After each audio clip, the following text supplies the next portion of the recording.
Hi. In case you didn't know, Ghislaine Maxwell's audio tapes were released from last month's 2-day visit with Todd Blanche, the U.S. Deputy to Pam Bondi of our DOJ. So he actually represents our country. He's the second to Pam, who's the first, and he's going down to talk to Maxwell.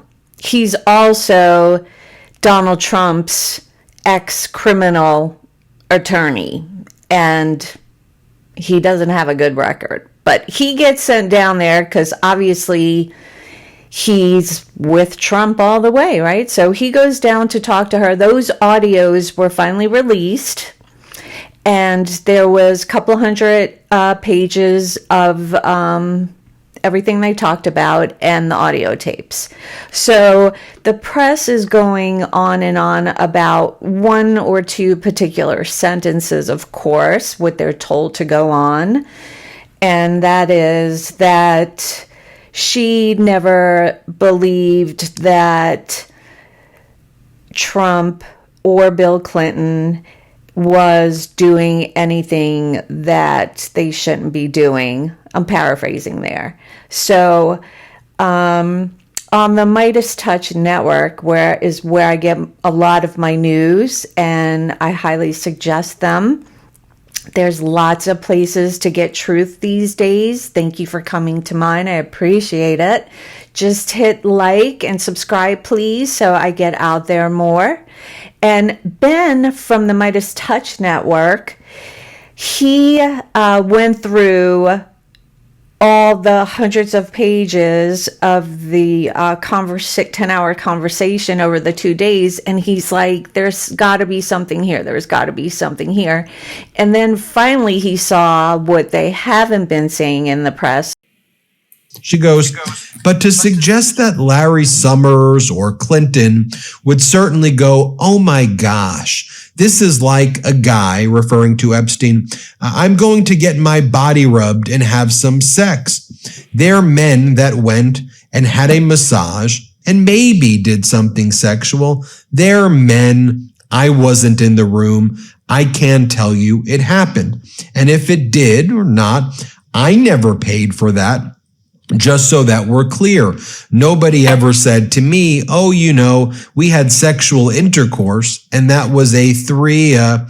I'd be like, okay, too much information. No, not my business. You want to, it's just not, and I didn't want to know. Maybe there's that. But did I think these guys were coming for that? I really don't. If you met Epstein, there is no way that this cast of characters, of which it's extraordinary, and some are in your cabinet who you value as your coworkers and would be with him if he was a creep or because they wanted sexual favors. A man wants sexual favors, he will find that. They didn't have to come to Epstein for that. Now, did some? Okay. I don't know. I wasn't there. I didn't see it. Todd Blanche kind of changes topics right away. So when was the last time you think you were with Mr. Epstein when he got a massage? And she goes, I want to say 2007. And the frequency at that point, so in 2007, is that when it's at its peak, would you say? Meaning the number of interactions he was having daily with women masseuses? And then Ghislaine says, I really wasn't in his life. I happened to be in the Caribbean in 2007. I was with Ted. Okay. And I was still speaking with Epstein because I was still involved in his, loosely with the houses and the staff and some of the billing. And he and I were going back from being with Ted in the Caribbean to New York, and Epstein offered me a ride. So Ted dropped me off in St. Thomas, and I was on the island, I believe, for 1 day and 1 night only. On that visit, I believe, I know he would have gotten a massage, but there were people there, but I did that were women, and I was, okay, just relieved not to. Todd Blanche, okay, Ghislaine, be leaving the next day. And then Todd Blanche goes, can we all take a break right now? Let's take a break. And then the reporter goes, the court reporter, all right, we're going to take a break. Everybody takes a break. She is on audio saying it. Did I think these guys were coming for that? I really don't. If you met Epstein, there is no way that this cast of characters, of which it's extraordinary, some of you in your cabinet, who you value as your co-workers and you know, would be with him if he was a creep or because they wanted sexual favors. A man wants sexual favors, he will find that. They didn't have to come to Epstein for that. It's on page 318, 319, and 320, where they come back and he brings up Bill Clinton. He doesn't continue the conversation that he shut down, which was about the people in our White House currently. He just brings up Bill Clinton. And also take note here that when she was talking about the people that are in the White House, that he just goes, okay, after a sentence. Then he says, okay, after another sentence. He doesn't interrogate her like he should be doing. And that's on purpose. You do realize that. All is on September 3rd. The victims are having a bipartisan press conference. Again, that's on September 3rd. So I can't wait to see that. And I hope this moves further for the first time after this 20 or 30 years with them. Okay. As you can tell, the National Guard was deployed to California. The National Guard was deployed to Washington, D.C. And you know, in case you don't know, the military was created not for our own country on our own land. They were made to go to other countries to protect us. Now, our president has turned them inward on our own country. Crazy, life-threatening, like 9/11 stuff. We're not going through that. He's causing it. So now, and ICE is in other places too, and the National Guard. But now they're talking about their next place is going to be Philadelphia. So today I saw the Philadelphia DA, District Attorney Larry Krasner, speaking out. And let me tell you, he is passionate about this, y'all. He's willing to go to jail if he has to. Not that he has to, but that's how important this is right now, that we take back our rights. They are illegally taking our rights away as U.S. citizens and as people that are here legally. And he is convicted, y'all. He's saying they are, he's going to do everything he can with Pennsylvania. And he said straight out, he doesn't need a 34-time convicted felon. Again, he's a DA. He does not need a 34-time convicted felon violating the Constitution to attack these cities. And right now, Philadelphia is enjoying more than a 50-year low in homicide.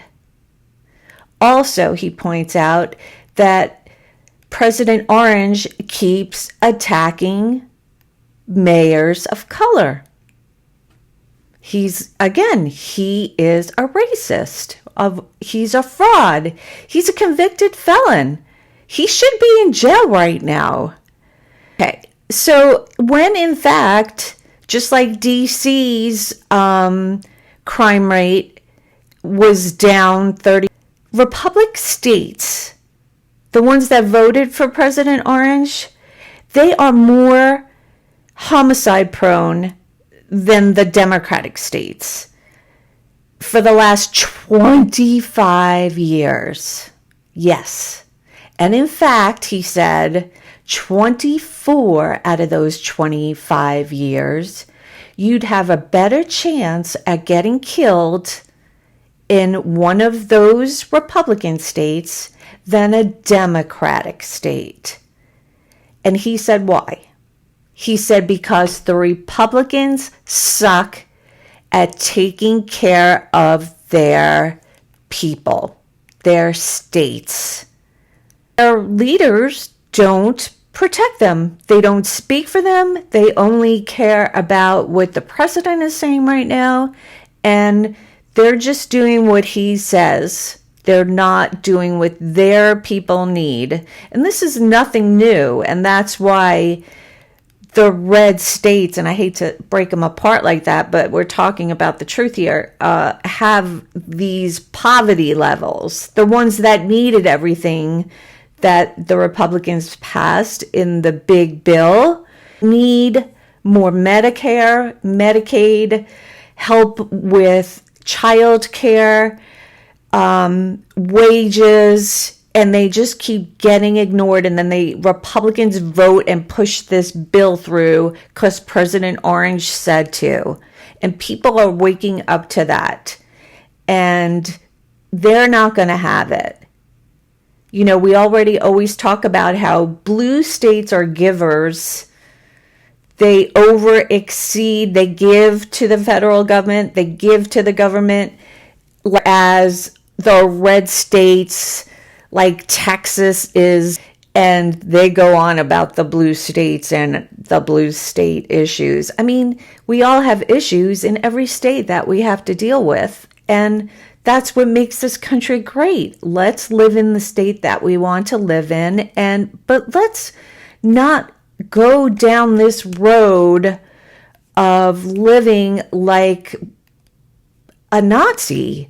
He's literally down the path. If you read books on history of World War with Germany, this is how it started. Controlling the media, controlling the people, getting rid of people that are in charge of things, having like Fox News out there just saying everything that they want to say, and just getting people out of prison like the January Sixers, and hire people like ICE that are aggressive and put them in on people in our states. And this is going to keep going. It's not going to stop. So don't believe him for another second. Yeah. So one more little quick stat for people who believe in science and statistics is Trump's approval in Alaska now is only 41%. Yes, Alaska, y'all. And it's record lows for presidential history at this moment. Oh, what a surprise. Oh, what a surprise. I guess they're upset that Putin was there. I would be too. He's like with these people that should be in jail also. You know, Putin should be arrested whenever he goes to another country because of the wars and the crimes he committed. Yeah. So, but not here. Not in Alaska, in our country. We welcomed him. We had our military kneel down and kiss. Well, they rolled the red carpet out for him. It's all such a show, y'all. I'm glad everybody's waking up. Let's continue spreading sprinkle dust all over the